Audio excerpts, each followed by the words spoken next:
Nenaudojamą kėdutę galima sulankstyti, kad užimtų mažiau vietos.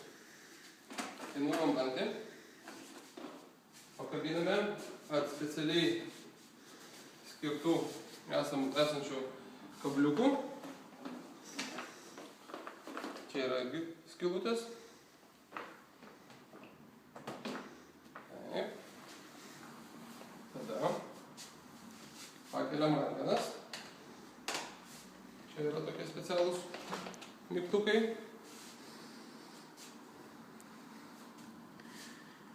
Nuleidžiam kokojuką ir nuleidžiam pačią kėdutę, pačią sėdimą dalį. Čia yra rankenėlės raudonos iš abiejų pusių. Paspaudžiam ir iki pačios apatinės padėties. Ir belieka ją suspausti. Iš kitos pusės irgi yra tokie mygtukai raudoni. Abudu paimam ir traukiam į viršų.